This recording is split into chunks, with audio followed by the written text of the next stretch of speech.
Hey, everybody, and have a happy Thursday. Tell you what, we got tons of stuff going on.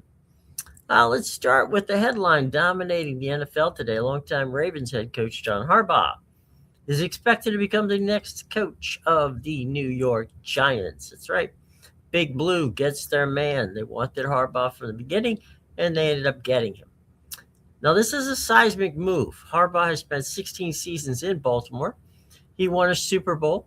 He reached multiple AFC championships and built a reputation as one of the most stable, respected leaders in all the NFL. Now, his teams were always very physical. I mean, we know the defenses of Ray Lewis and the entire gang there, where they were almost impossible to score on during those days when Ray and the gang was wearing the Ravens gear. For the Giants, this is kind of a hire that resets the franchise, which they have needed. They've been searching for an identity and consistency, creative work, and credibility for years now. Harbaugh brings all that to them. He's known for building strong staffs, developing young players, and creating a culture that players seem to frankly buy into. Now, I would be remiss in mentioning, as we said, he creates big staffs, and this is what's going to happen. He's bringing Todd Monken with him. Now, Todd Monken was the offensive coordinator for the past two seasons in, you know, in Baltimore, and prior to that, he had won multiple championships with the University of Georgia as their offensive coordinator under Kirby Smart. So that means that the Giants' quarterback situation should be good. Harbaugh has worked with every type of quarterback, so has Monken. Everybody from Joe Flacco to Lamar Jackson. He showed he can adapt his system to fit the talent, and whether the Giants stick with their current roster, or look to the draft, Harbaugh's presence will instantly make New York a more attractive destination. So, this is the first of the major NFL coaching dominoes to go, and it is a big one. So there you go on that situation. I can tell you that right now, David Shula looks like he is at least one of the major contenders. I'm sorry, for the Pittsburgh Steelers job. Um, Here's what's going on with that.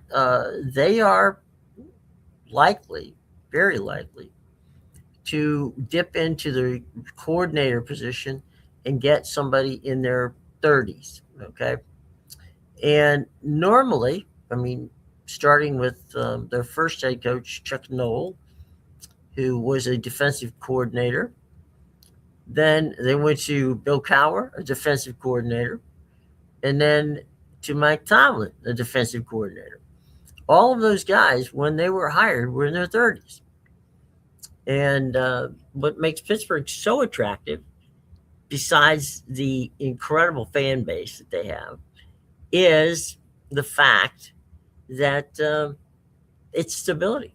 They give people time to build things. I mean, you don't have three coaches from 1969 to 2025, folks. That's a hell of a long streak of people showing, as the Rooney family has done time and time again. A, they're willing to spend money. B, they're willing to give the coaches, and in some cases even the players, the time to mature. So that's a good news situation.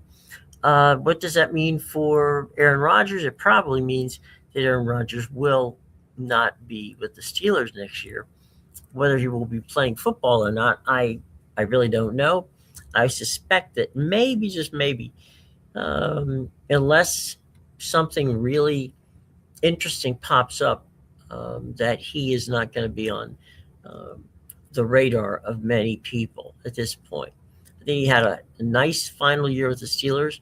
He got them to the playoffs, but at the end of the day, this is not the way you want to go out. You want to be able to think of yourself as a quality first ballot Hall of Famer, which he will be. And so I think Aaron Rodgers is going to take some time, and figure out what it is that he wants to do. Obviously, it's not going to be with Pittsburgh. All right, here's some storylines to watch as we get ready for the weekend's playoff games. In the AFC, we've got a mix of familiar faces and rising challengers. Veteran quarterbacks who've been here before are trying to hold off a wave of young talent that's hungry to break through. One matchup in particular features two of the league's most explosive offenses. Now, weather, as it always can play a major role here. Cold temperatures, swirling winds, and a chance of snow may force both teams to lean on the run game.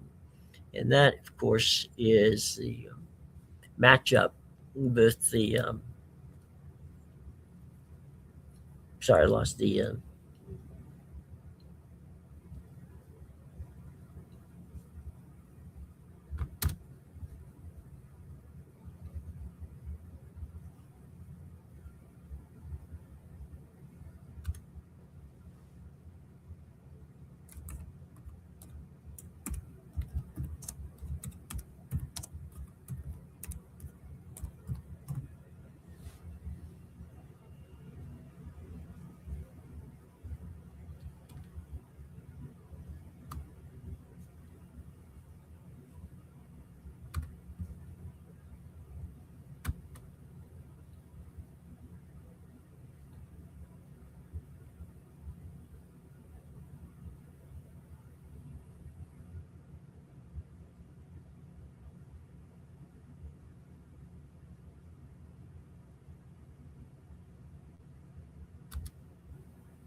Hello, everybody. Let's talk some fun football here.